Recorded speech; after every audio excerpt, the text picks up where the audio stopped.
Hey, what's up, guys, and welcome to Shadow Theory. You know what? This is literally the first video on this brand new channel, and I'm honestly pumped that you're here for it. So here's the deal. This channel is going to be your new obsession if you love true stories from Reddit. We're talking creepy encounters, disturbing confessions, unexplainable events, and those stories that make you question everything. The kind of stuff that keeps you up at night scrolling through r/nosleep at 3 a.m. You know what I mean? Every single video, I'm bringing you the most insane, verified, real stories from people who've lived through absolute nightmares. No fluff, no BS, just raw, terrifying reality. And since you're here on day one, you're basically a founding member.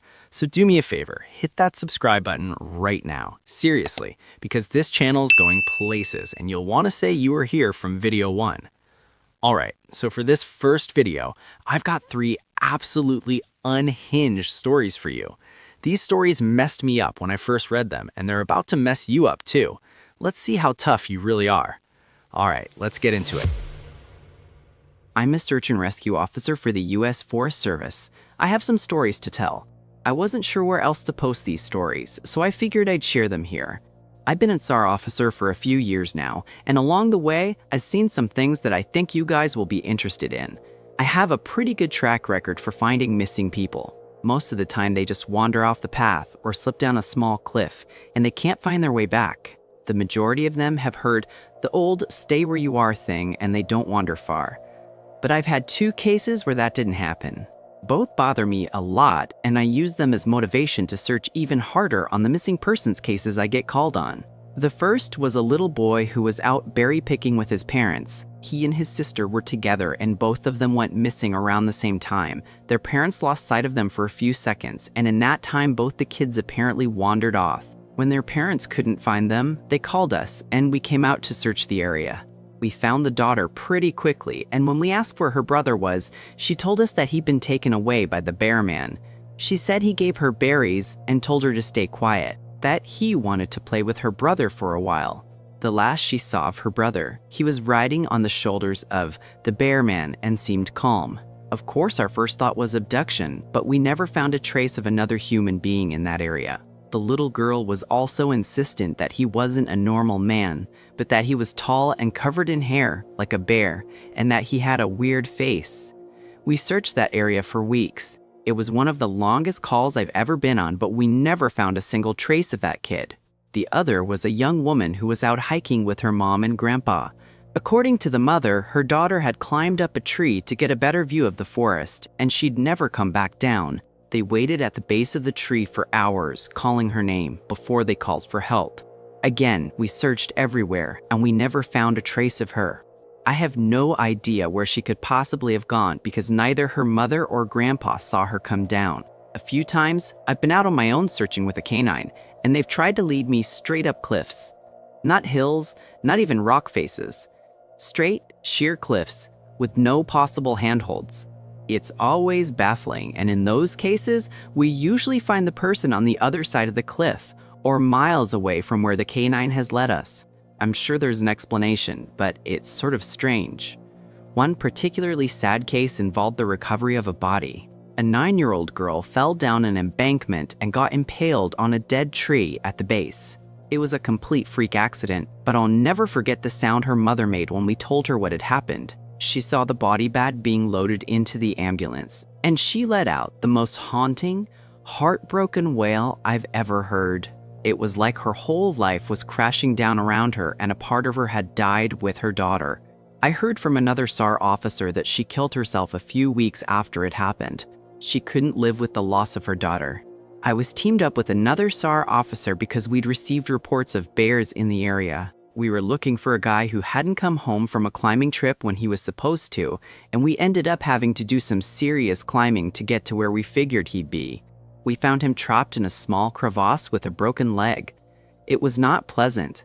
He'd been there for almost 2 days and his leg was very obviously infected. We were able to get him into a chopper, and I heard from one of the EMTs that the guy was absolutely inconsolable. He kept talking about how he'd been doing fine, and when he'd gotten to the top, a man had been there. He said the guy had no climbing equipment and he was wearing a parka and ski pants. He walked up to the guy, and when the guy turned around, he said he had no face. It was just blank. He freaked out and ended up trying to get off the mountain too fast, which is why he'd fallen. He said he could hear the guy all night, climbing down the mountain and letting out these horrible muffled screams. That story bothered the hell out of me. I'm glad I wasn't there to hear it. One of the scariest things I've ever had happen to me involved the search for a young woman who'd gotten separated from her hiking group. We were out until late at night because the dogs had picked up her scent. When we found her, she was curled up under a large rotted log. She was missing her shoes and pack, and she was clearly in shock. She didn't have any injuries, and we were able to get her to walk with us back to base ops. Along the way, she kept looking behind us and asking us why that big man with black eyes was following us. We couldn't see anyone, so we just wrote it off as some weird symptom of shock. But the closer we got to base, the more agitated this woman got. She kept asking me to tell him to stop making faces at her. At one point, she stopped and turned around and started yelling into the forest, saying that she wanted him to leave her alone. She wasn't going to go with him, she said, and she wouldn't give us to him. We finally got her to keep moving, but we started hearing these weird noises coming from all around us. It was almost like coughing, but more rhythmic and deeper. It was almost insect-like. I don't really know how else to describe it. When we were within sight of base ops, the woman turns to me, and her eyes are about as wide as I can imagine a human could open them. She touches my shoulder and says, "He says to tell you to speed up. He doesn't like looking at the scar on your neck." I have a very small scar on the base of my neck, but it's mostly hidden under my collar, and I have no idea how this woman saw it. Right after she says it, I hear that weird coughing right in my ear, and I just about jumped out of my skin. I hustled her to ops, trying not to show how freaked out I was, but I have to say I was really happy when we left the area that night. This is the last one I'll tell, and it's probably the weirdest story I have. Now, I don't know if this is true in every SAR unit, but in mine, it's sort of an unspoken regular thing we run into. You can try asking about it with other SAR officers, but even if they know what you're talking about, they probably won't say anything about it. We've been told not to talk about it by our superiors, and at this point, we've all gotten so used to it that it doesn't even seem weird anymore. On just about every case where we're really far into the wilderness, I'm talking 30 or 40 miles, at some point we'll find a staircase in the middle of the woods. It's almost like if you took the stairs in your house, cut them out, and put them in the forest. I asked about it the first time I saw some, and the other officer just told me not to worry about it, that it was normal. Everyone I asked said the same thing. I wanted to go check them out, but I was told very emphatically that I should never go near any of them. I just sort of ignore them now when I run into them because it happens so frequently. I have a lot more stories, and I suppose if anyone's interested, I'll tell some of them tomorrow. If anyone has any theories about the stairs, or if you've seen them too, let me know. Something walks whistling past my house every night at 3. Every night, no matter the weather, something walks down our street whistling softly. You can only hear it if you're in the living room or the kitchen when they walk by, and it always starts at exactly 3003. The sound starts faint, somewhere near the beginning of the lane near the Carson place. We're towards the middle of the street, so the whistling moves past us before fading away in the direction of the cul-de-sac. When I was younger, my sister and I would sneak into the kitchen some nights to listen. Mom and Dad didn't like that, and we'd catch hell if they found us out there. But they were never too hard on us since we always stuck to the one big rule: don't try to look at whatever was whistling. My neighborhood is a funny place. I've lived here since I was 6, and I love it. The houses are small but well kept, good-sized yards, plenty of places to roam. There are a lot of other kids here my age. I turned 13 back in October. We grew up together and would always play foursquare in the cul-de-sac or roam around from back porch to back porch in the summer. This was a good place to grow up. I'm old enough to see it. And there's only the two strange things here: the night whistling and the good luck. The whistling never bothered me much. Like I said, I couldn't even hear it from my bedroom. But Mom and Dad don't like talking about it, so I've stopped asking questions. My dad is a strong guy, tall and calm. He has an accent since he moved to the US as a kid. His family, my grandparents, they're from the islands. That's what they call it. My dad, the only time he isn't so calm is if the whistler comes up. He talks a little quicker then, eyes move faster, and he tells us not to think about it so much and to always remember the one rule, the big rule. Don't try to look outside when the whistler goes past. Not that we could look even if we wanted. See, there are shutters on the inside of every window, thick pieces of heavy canvas that pull down from the top and latch to the bottom of the window frame. Each latch even has a small lock, about the size of what you'd find on a diary. My dad locks those shutters every night before we all go to bed and keeps the key in his room. My mom, I don't know what she thinks about the whistling. I've seen her out in the living room before at 3003 when the sound starts. I could see her if I cracked my door open just an inch to peek. She's not out there often. At least I haven't caught her much.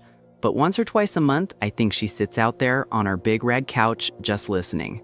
The whistler has the same tune every night. It's cheerful. Da-da-da-da-da-da-da. Da-da-da-da-dum. Remember how I said there are two odd things about where I live? Well, besides our night whistler, everyone in my neighborhood is really lucky. It's hard to explain, and Dad doesn't like us talking about this part much either. But good things just seem to happen to people around here a lot. Usually, it's small things, winning a radio contest or getting an unexpected promotion at work, or finding some arrowheads buried in the yard, you know, the authentic kind.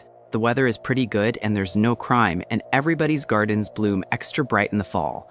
A million little blessings I've heard my mom say about living here. But the main reason we stay here, why we moved here in the first place, is my sister Nola. She was born very sick, something with her lungs. We couldn't even bring her home when she was born, only visit her in the hospital. She was so small, I remember, small even compared to the other babies. A machine had to breathe for her. We moved into our house here to be closer to the hospital. As soon as we moved here, Nola started getting better. The doctors couldn't figure it out, they chalked it up to whatever they were doing. But we all could tell they were confused. But my parents knew, even I knew. Nola getting better was just another of the million little blessings we got for living in our neighborhood. So that's why we stayed even after we found out that, for every small miracle that happens here every day, now and then, some bad things happen. But they only happen if you look for the whistler. See, our neighborhood has a welcoming committee. They show up with macaroni casserole and a gift basket and a manila folder whenever someone new moves in. They're very friendly. 4 people showed up when we moved in 7 years ago. The committee made small talk, gave me a Snickers bar, and took turns holding Nola. It was her first week out of the hospital, so they were extra careful. Then the committee asked to speak to my parents in private, so I was sent to my room where I still managed to hear nearly every word. The welcoming committee told my parents about how nice the neighborhood was, really exceptionally. Hard to explain kind of nice. And then they told my parents about the even harder to explain whistling that happened every morning at 333 and ended at the tick of 335. The group, our new neighbors, warned my parents that the whistling was quiet, would never harm or hurt us, as long as we didn't look for what was making the sound. This part they stressed, and I pushed my ear into the door, straining to hear them. People who went looking for the whistler had their luck change, sometimes tragically. A black cloud would hang over anyone that looked. Anything that could go wrong would. The manila envelope the committee brought over contained newspaper clippings, stories about car crashes and ruined lives, public deaths, and freak accidents. Not everyone dies, I heard the head of the committee tell my dad. But the life goes out of them. Even if they live, there's no light in them ever again, no presence. My mom, I could tell she wasn't taking it seriously. She kept asking if this was some prank they play on new neighbors. At one point, my mom got angry, accused the committee of trying to scare us out of our new home, asked them if they were racist on account of my dad being from the islands. My dad calmed her down, told her he could tell our new neighbors were sincere and they were just trying to help us. He explained that he grew up hearing these kinds of stories from his mom and that he knew there were strange things that walked among us. Some of those strange things were good and some were bad, but most were just different.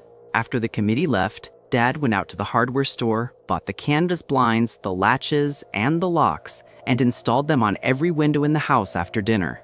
That first night in our new house, I crept out of my room at 3 a.m., only to find my dad awake sitting on the living room couch holding my baby sister. My dad held up his finger in a shh motion but patted the couch next to him. I sat and we waited. At exactly 3033, we heard the whistling. Da-da-da-da-da-dum. Da-da-da-da-dum. It came and it went just like our neighbors said. The whistling returns each night and we never look, and we enjoy our million little blessings every day. Nola breathes on her own, and she's grown into a strong, clever girl. My dad even joined the welcoming committee. We don't get new neighbors often. Why would anyone want to leave? But when a new family moves in, my dad and the committee bring them macaroni casserole, a gift basket, and the manila folder.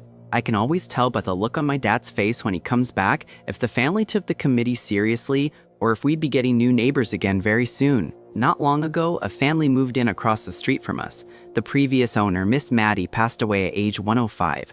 She'd lived a good long life. Our new neighbors seemed like they'd fit in just fine.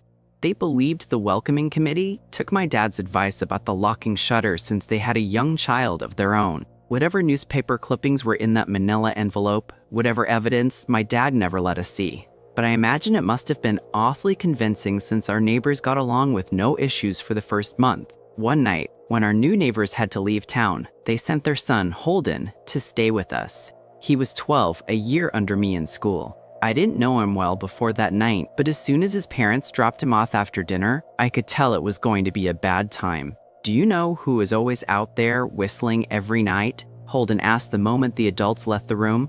The three of us were sitting in the den, some Disney movie playing idly on the television. My sister and I exchanged a glance. "We don't talk about that," I said. "I think it's that weirdo that lives in the big yellow house on the corner," Holden said. "Mr. Tolles?" my sister asked. "No way, he's really nice." Holden shrugged. "Must be a psycho killer then." Nola tensed. "We don't talk about it," I repeated. "Let's go in my room and play Nintendo." We spent the next few hours playing games, eating popcorn, and then watching movies. A typical sleepover, but I could see Holden was getting antsy. After my parents had wished us a good night, walked the blinds, and gone to bed, Holden stood up from his beanbag and walked over to where Nola and I were sitting on my bed. "Have you ever even tried looking?" he asked. "It's nearly time." Like most sleepovers, we'd conveniently ignored any suggestion of a bedtime. I was shocked to see he was right. It was almost 3 a.m. I sighed. "We don't. See, I can't even try to look because my dad locks the blinds every night and hides the key," he continued, ignoring me. "So does our dad," said Nola. "No," replied Holden. "No, he doesn't." "You saw him do it," I said, a little sharper than I meant to sound. Holden grinned. "Your dad locks the blinds, yeah, but he doesn't hide the key. He keeps it right on his normal keychain." "So?" I asked, worried I already knew what he would say next, because I had noticed that my dad didn't bother hiding the key anymore after all of these years, because he knew we took it seriously.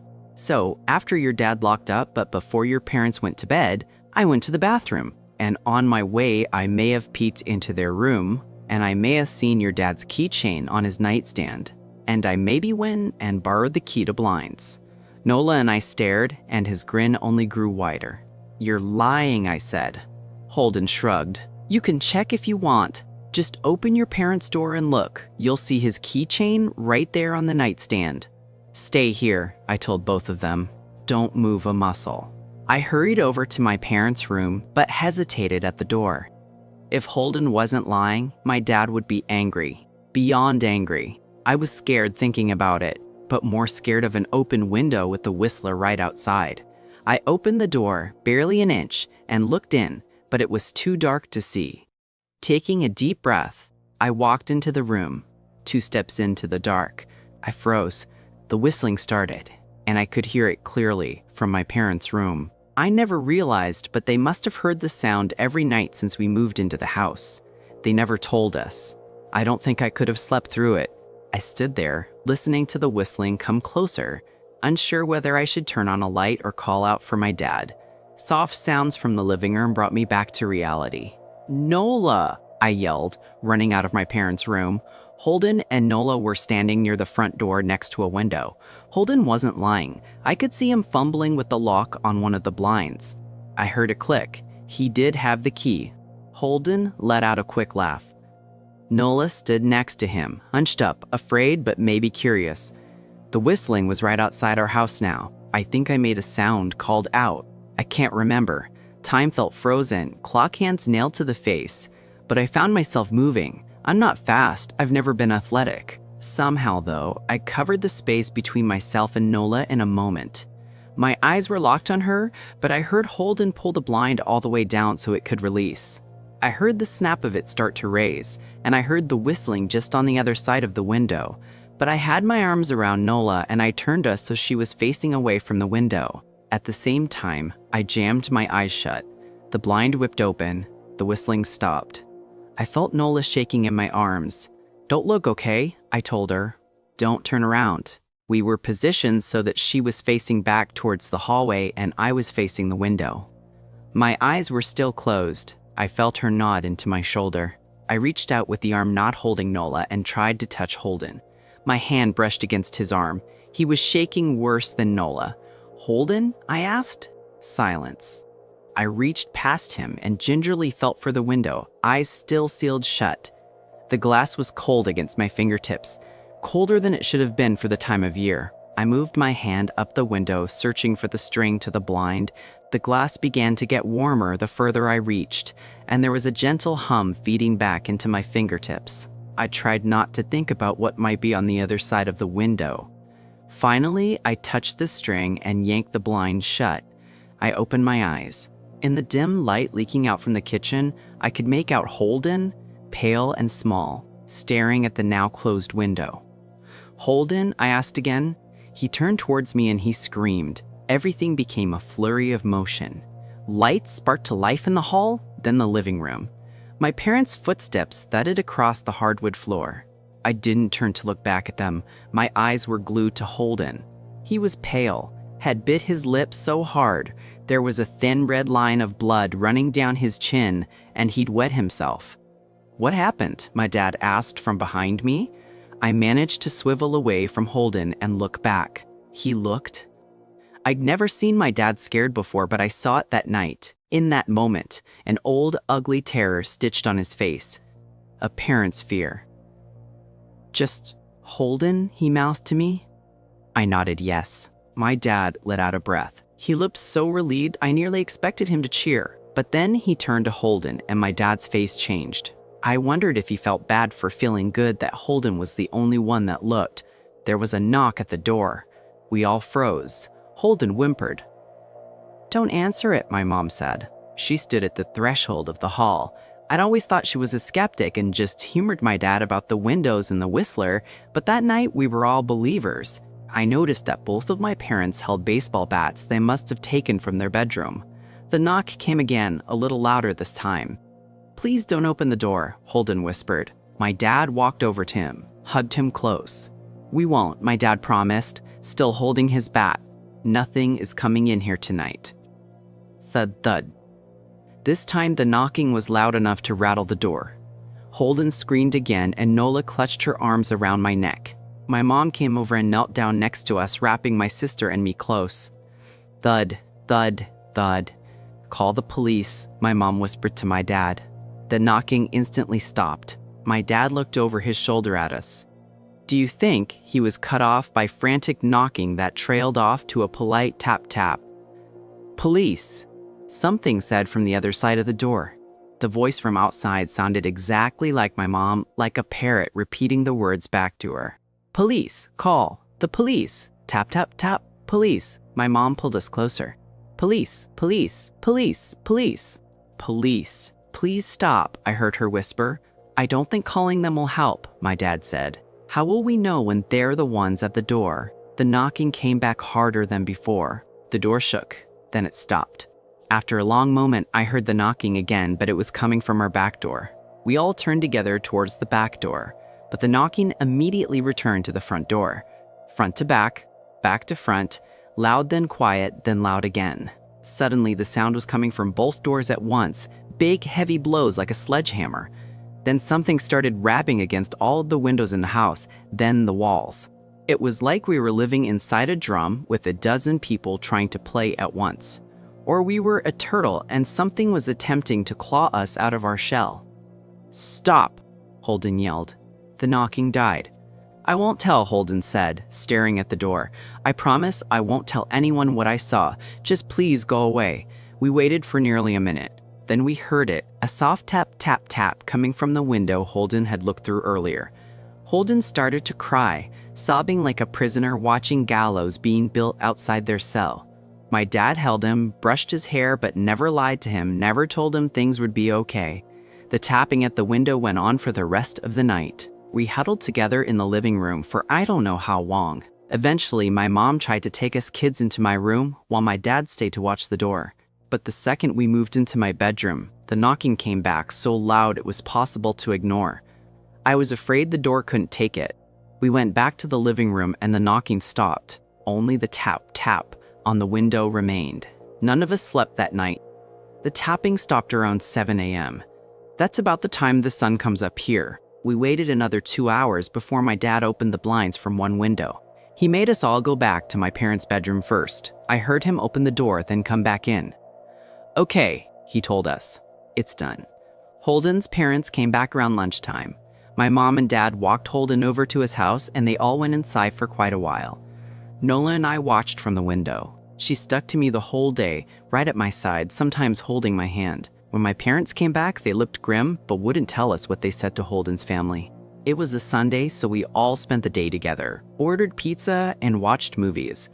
That night, everyone slept in my room, Nola and my mom in the bed with me, my dad in a chair he pulled over. There was no knocking that night or any night since. We didn't see much of Holden or his parents for the rest of that week, but by Thursday, there was a moving truck in their driveway.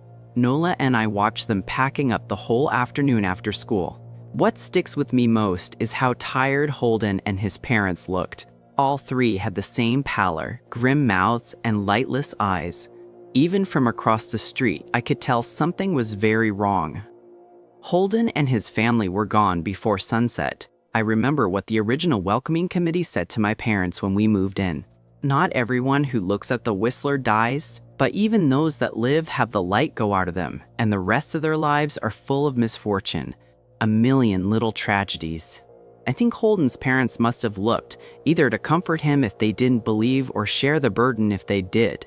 I watch Nola some days, happy and young and alive. And I wonder if I've been slower. If she'd looked out the window that night, would I have looked too? To comfort her? To share that burden? I'm glad I don't have to find out. We still live in that house, in that neighborhood. We still hear our Whistler walking past every night. The blessings, the luck, the good things here are too good to leave. But we're careful. We don't have friends over to spend the night anymore, and my dad hides the key to the blinds very, very well. Not that I've gone looking. Some things you just don't need to look for. My job is watching a woman trapped in a room. 3 years ago, I was looking at the local job classifieds online when one of the ads caught my eye.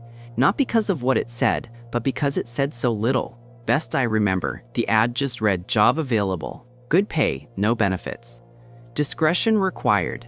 It then listed an email address and that was all.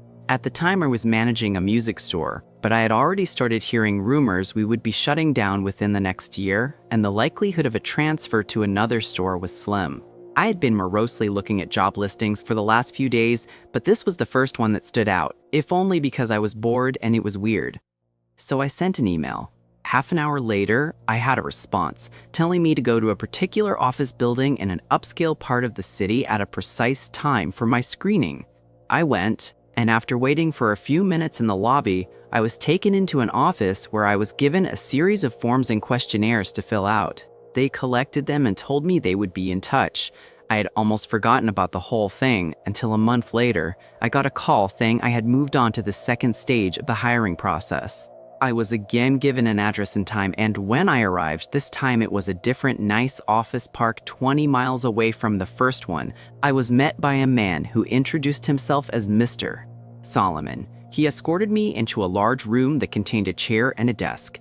On the desk were 2 large monitors, a keyboard and mouse, and a bolted-down metal box with 2 oversized buttons on it, one red and one green. He told me this room was a model for the place I would be working if I took the job. He described the job as follows. I would be working 7 shifts of 6 hours every week. My job would be simple. I would arrive at work 10 minutes early and enter an outer area that was like a locker room. I would have my own personal locker. I would store all belongings in the locker and change into the provided work clothes. I was never, under any circumstances, to carry any item of my own into the surveillance room. I was never under any circumstances to take any item with me from the surveillance room.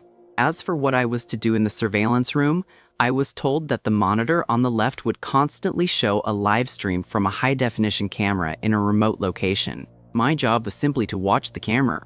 Once an hour, I would get onto the computer attached to the right monitor and enter a brief log describing anything interesting that occurred in the last hour. I would have no pens or pencils or paper, and I should never try to take any kind of written notes about the work.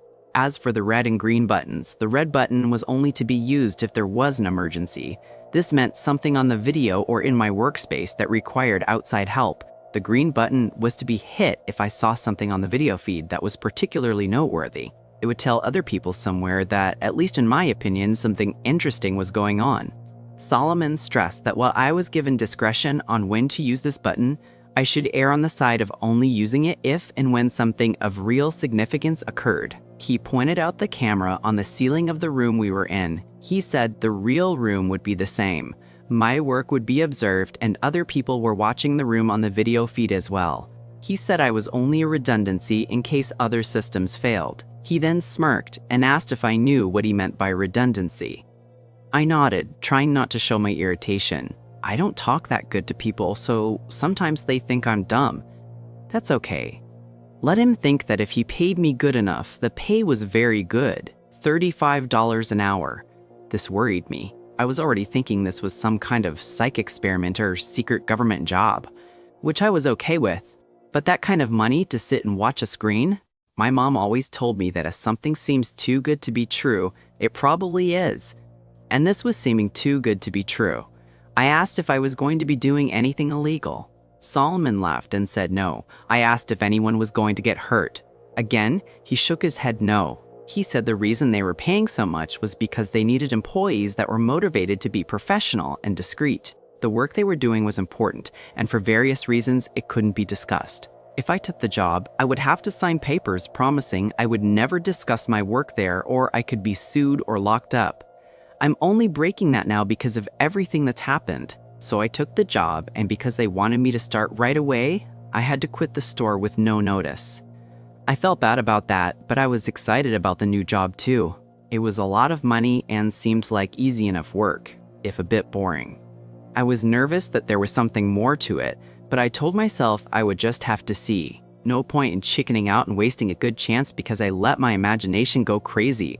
I was given the location of the job itself, and when I went there, I was amazed that it really was just like the model room I had been shown with only a few differences. There was a locker room you had to pass through to enter the surveillance room, and there was a small bathroom attached to the real surveillance room also. The real room had a small water cooler in the corner, but because I wasn't allowed to bring anything in with me, I had to eat before or after every shift.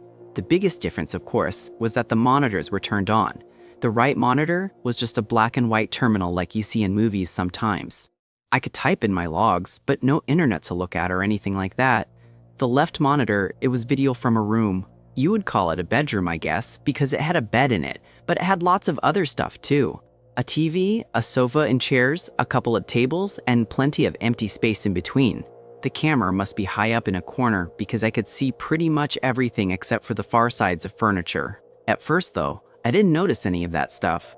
All I saw was her. She looked to be a little older than me and was very pretty. When I first saw her, she was laying on her side on the sofa.